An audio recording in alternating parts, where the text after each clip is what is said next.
여러분, 코로나로 인하여 여러 가지로 힘들어하는 여러분들은 우리 주님께서 여러분들을 기억해 주시고 위로해 주시기를 간절히 바라면서 하나님을 만나는 통로라는 제목으로 오늘 말씀을 나누고자 합니다. 지금은 코로나로 인하여 모두에게 공통적으로 닥친 가장 큰 문제는 아마도 물질적인 어려움이 아닐까 생각합니다. 온 세상 사람들이 누구나 겪고 있는 상황이라서 고난이라고 표현하기에는 그렇지만 어떤 누구에게는 절박한 실존의 문제로 고난이라고도 말할 수 있을 것입니다. 여유가 있는 사람에겐 생활에 문제가 되지 않겠지만 그렇지 못한 사람이 더 많은 것이 문제입니다.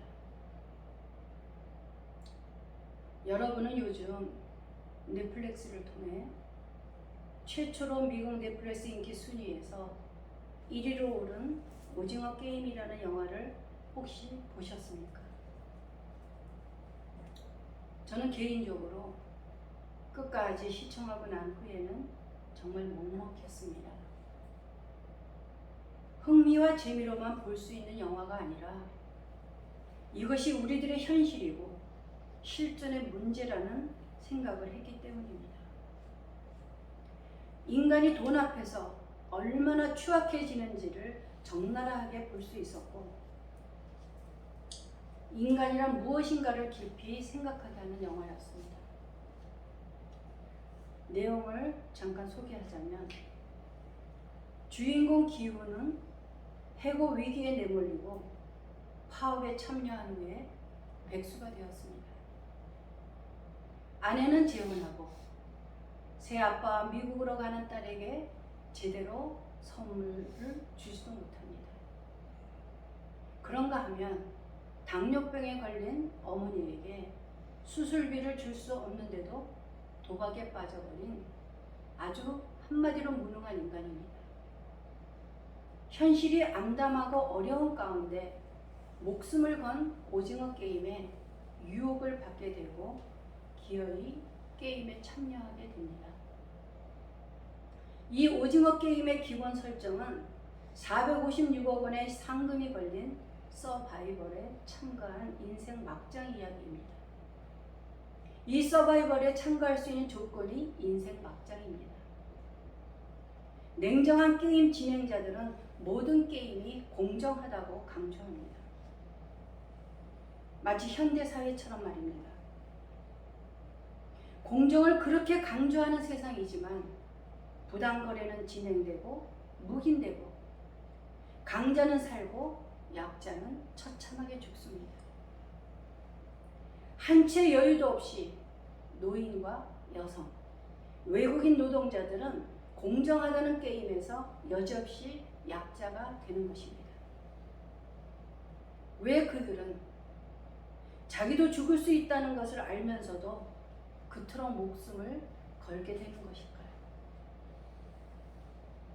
그것은 서바이벌 게임에서는 1등이 되면 456억 원이라는 돈을 받을 수 있는 희망이라도 있지만 잔인한 현실에는 단 한 줄기의 희망이 없기 때문입니다. 게임에 참여한 사람은 456명으로 모두가 돈으로 인하여 각자의 막장 인생의 마지막 반전을 꿈꾸며 살벌하게 게임에 참여하게 됩니다. 제가 받은 충격적인 장면은 오징어 게임을 만든 호스트와 이를 관람하는 VIP들은 사람이 돈 앞에서 얼마나 추악해지는가를 지켜본다는 것입니다. 호스트와 VIP들은 인생 막장을 두고 실험하는 것은 결국 사람은 믿을 수 없다는 그들이 만든 가설을 확인하는 과정인 것입니다. 돈 많은 사람들은 돈이 너무나 많으니까 무엇을 해도 사는 것이 재미가 없고 시시해서 그런 사람끼리 모여서 무엇을 하면 좀 재미가 있을까 하고 고민을 했다는 것입니다. 그러니까 돈 많은 사람들이 재미를 찾기 위하여 그런 어처구니 없는 게임을 만들었다는 것입니다. 인간을 경마장에 말로 보고 누가 이길 것인가 돈 많은 사람끼리 서로 베팅을 하고 돈을 거는 것으로 즐거움을 찾았다는 것입니다. 그들의 눈에는 게임에 참여한 사람들이 그 사람들을 사람이 아니라 경마장의 말로 보였던 것입니다. 그들에게 약자들이나 힘없는 사람들은 한낱 인간이 아닌 동물일 뿐입니다. 이 영화는 어떻게 보면 비현실적으로 전개된다고 생각되지만 비단 흥미의 차원을 넘어서 인간이란 무엇이며 인간은 무엇으로 사는가를 말하고자 하는 것이 아닌가 하는 것이 저의 개인적인 견해입니다. 돈 앞에서는 누구도 한치의 양보도 없이 남을 죽여야 내가 산다라는 인간의 악한 본성이 드러나고 있다는 것입니다. 그러나 참담한 현실 속에서도 양심과 인간적인 사랑을 가진 사람이 있다는 것이고 그 사랑은 좋은 결과를 낳는다는 것이 이 영화의 핵심이라고 생각합니다. 저는 이 시대의 모든 사람들이 돈으로 인하여 겪고 있는 암담한 현실을 고난이라고 보는 것입니다. 사랑하는 여러분, 이 게임에서 어쩔 수 없이 필수 선택으로 목숨을 내걸고 게임에 참여할 수밖에 없는 상황에 내몰리게 되는데 이곳이 지옥이라고 표현하고 있습니다. 지옥에서 헤어나오기 위하여 다른 사람들을 지옥으로 내몰아야 하고 자신이 살기 위하여 누군가를 죽여야 하는 이 게임은 6가지입니다. 첫 번째로 무궁화 꽃이 피었습니다라는 게임입니다. 남의 희생을 이용하는 사람이 살아남는 게임입니다. 두 번째는 달고나 뽑기 게임입니다. 살아가면서 누군가의 뒤에 줄을 잘 서야 한다는 것입니다. 다음 게임을 알게 되는 의사를 통하여 이들과 합세한 이들은 이 게임을 통과하게 되는데 결국 다른 일을 방패 삼아 살아남게 된다는 것입니다. 세 번째는 줄다리기입니다. 게임을 미리 알게 되는 의사는 힘 좋은 사람들에게부터 그의 목숨을 부지하게 되고 이 과정에서 힘없는 노인과 여자는 버려지게 됩니다. 네 번째는 구슬치기입니다. 이 게임은 2인 1조로 상대방의 구슬을 다 따야 하므로 게임에서 지는 한 사람은 죽게 되어 있습니다. 이 과정에서 속고 속이는 그들의 처지가 참으로 처절합니다. 다섯 번째는 징검다리 건너기입니다. 이 징검다리는 일반 유리와 강화 유리를 징검돌 삼아 앞사람의 희생으로 살아남는 가장 잔인한 게임입니다. 여섯 번째는 마지막으로 오징어 게임입니다. 이제 둘 중에 하나를 죽이기 위해 마련된 게임입니다. 결과적으로 주인공은 상금 456억 원을 차지하게 되지만 그에게 남은 건 허무함과 죄책감뿐입니다. 이 드라마 작가는 어릴 적에 우리들이 했던 이 6가지 게임이 인간은 태어나면서부터 악하다라는 전제하에 만들어진 게임을 이야기하려고 한 것 같습니다. 이 게임들은 어릴 적 골목이나 운동장에서 하던 게임인데 성인이 된 후 경제적인 빈곤에 몰린 사람들이 다시 모여 큰 상금을 걸고 그 게임을 다시 하게 된다면서 현대 경쟁사회를 가장 상징적으로 은유하는 게임인 것 같아서 작품 제목도 오징어 게임이라고 정했다는 것입니다. 사랑하는 여러분, 우리는 참으로 어려운 시대를 살고 있습니다. 돈으로 인하여 사람이 망가지고 돈으로 인하여 절망과 좌절 속에서 사람이 피폐해져 가는 것이 현실입니다. 그렇다면 사랑하는 여러분, 우리는 이 어려운 때를 어떻게 하면 잘 이겨나갈 수 있을까요? 오늘 본문 말씀으로 들어가 보면 첫 구절에서 이렇게 말씀합니다. 너희 중에 고난당한 자가 있느냐? 그는 기도할 것이요. 즐거워하는 자가 있느냐? 그는 찬송할 것이요. 여기서 야고보가 말하는 고난은 믿음을 지킴으로 인해 받는 고난을 의미합니다. 이유 없이 당하는 고난, 그리고 죄로 인해 당하는 고난 모두를 포함하고 있는 것입니다. 성도들은 그리스도인으로 살아가면서 다양한 형태로 고난을 당할 수 있습니다. 그렇다면 고난의 이유를 알든지 모르든지 그리스도인들이 그 고난에 대하여 어떻게 대응해야 하는가를 말하고 있다는 것입니다. 야고보는 불평 대신에 적극적으로 기도하라고 권면하고 있다는 것입니다. 시편 50편 15절 환난 날에 나를 부르라. 내가 너를 건지리니 내가 나를 영화롭게 하리라.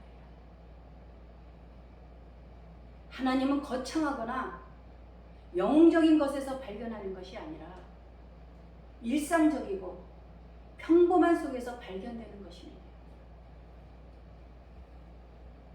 가정과 직장에서의 일상적인 생활에서 하나님을 찾지 못한다면 우리는 어디에서든 하나님을 찾을 수 없다는 것입니다.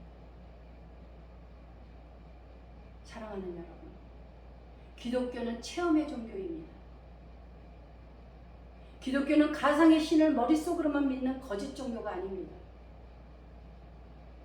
기독교는 인간의 역사 가운데 구체적으로 역사하시는 살아계신 하나님을 믿는 참된 종교라는 것입니다. 그래서 우리는 실제로 삶 속에서 살아계신 하나님의 역사를 체험할 수 있다는 것입니다. 그러한 하나님의 신비한 은혜를 체험할 수 있는 방법이란 바로 기도인 것입니다. 기도에는 간구 기도와 중보 기도가 있습니다. 우리가 구하는 것이 우리 자신들을 위한 것일 때 그것은 간구라고 합니다. 반면에 다른 사람들을 위한 기도일 때 그것을 중보라고 합니다. 우리가 간구를 드리는 것은 우리가 영원히 하나님께 의존하고 있기 때문에 일생 동안 우선적이 되지 않을 수 없다는 것입니다.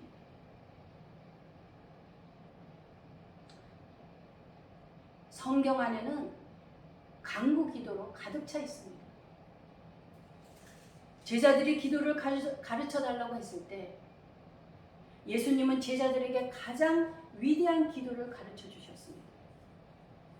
그것이 바로 주기도문인데 그 내용은 주로 간구에 관한 것입니다. 예수님은 제자들에게 권고하시기를 구하라. 그리하면 너희에게 주실 것이요. 찾으라. 그리하면 찾을 것이요. 문을 두드리라. 그러면 너희에게 열릴 것이니. 구하는 이마다 얻을 것이요. 찾는 이가 찾을 것이요. 두드리는 이에게 열릴 것이라고 말씀하셨습니다. 하나님은 우리가 하나님께 가까이 다가오기를 원하시고 우리와 교제하기를 원하십니다. 하나님께서는 하나님을 기쁘게 하려는 우리들의 노력을 기뻐하십니다. 그러므로 하나님께서는 우리들이 얼마나 원하는지 그 수준에 따라서 역사하신다는 것입니다. 여러분은 하나님께서 행하시는 신기하고 놀라운 은혜를 체험해 보기를 원하지 않으십니까? 그렇다면 기도와 간구를 드려보십시오. 간구는 낮은 수준의 기도가 아닙니다. 주식입니다. 우리의 주식입니다. 어린아이 같은 믿음의 표현은 하늘 아버지께 우리의 매일에 필요한 욕구를 아뢰는 것입니다. 자녀가 떡을 달라고 할 때 돌을 줄 사람은 없고, 또한 생선을 달라고 할 때 뱀을 줄 사람은 없다고 예수님이 분명하게 말씀하셨습니다. 우리들은 우리들의 자녀들이 학교 생활 중에 겪는 이 사소한 문제들까지도 우리와 함께 나누기를 원하는 것처럼, 하나님께서도 우리에게서 우리 생활의 가장 작은 문제들까지 듣고 싶어 하신다는 것입니다. 사랑하는 여러분, 하나님께서 우리를 있는 모습 그대로를 받아주시며 또 우리의 기도를 있는 그대로 들어주신다는 것을 기억하십시오. 단순한 기도란 우리의 있는 그대로를 숨김없이 하나님께 내놓는 기도를 말하는 것입니다. 사랑하는 아버지 앞에 서 있는 아이처럼 우리의 마음을 열고 요청하는 것입니다. 많은 사람들이 간증을 하게 되는 것이 바로 그것입니다. 자신들이 체험하고 만난 기적적인 하나님을 나누는 것입니다. 내가 이렇게 기도하였더니 하나님이 이렇게 응답하셨다라는 것입니다. 단순한 기도에는 좋은 것, 나쁜 것, 그리고 흉한 것 모두가 섞여 있습니다. 일반적인 사람들이 일상적인 문제를 가지고 사랑하는 하나님 앞에 아뢰는 것이 바로 단순한 기도인 것입니다. 단순한 기도는 초보적인 기도로 어린아이들이 드리는 기도이지만 계속해서 우리는 그 기도를 드려야 한다는 것입니다. 우리가 진심으로 기도할 때 우리의 마음 상태는 온전히 드러나게 됩니다.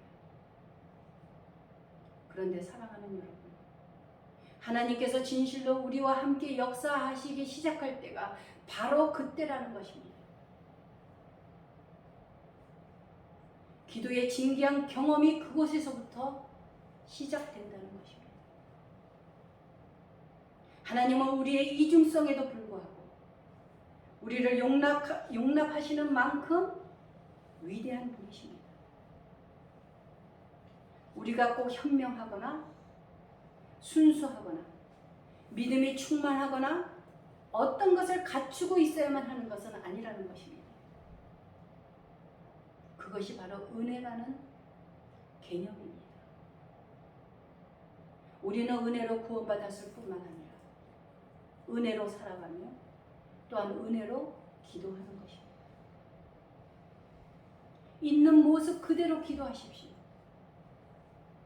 어린아이 같은 순수한 마음으로 하나님께 아뢰고 소원하는 바를 기도하라는 것입니다.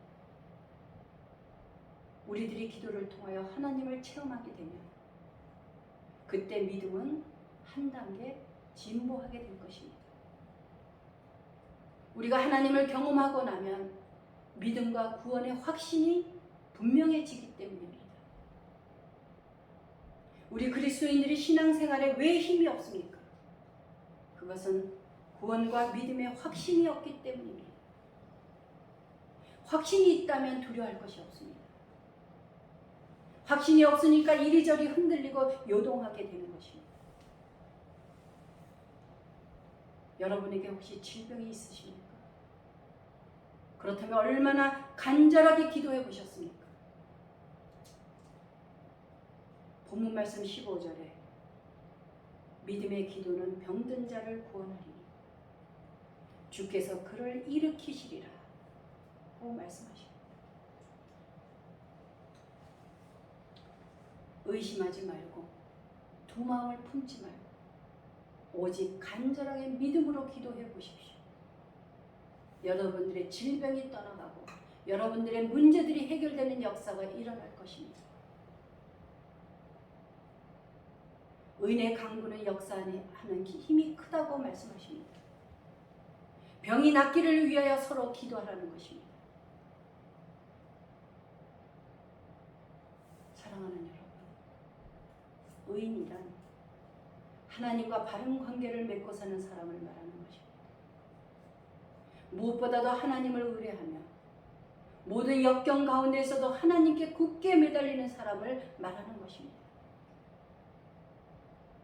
이러한 의인의 강구는 하나님께서 헤아리실 만큼 강력한 힘을 발휘한다는 것입니다. 사랑하는 여러분, 우리 모두가 믿음으로 기도하여 하나님을 더욱 알아가고 신비한 체험을 경험함으로써 하나님 앞으로 한 발자국 더 진보하는 우리들이 되기를 간절히 바라는 것입니다. 하나님을 만나는 통로는 바로 기도라는 것을 잊지 마십시오. 기도하겠습니다.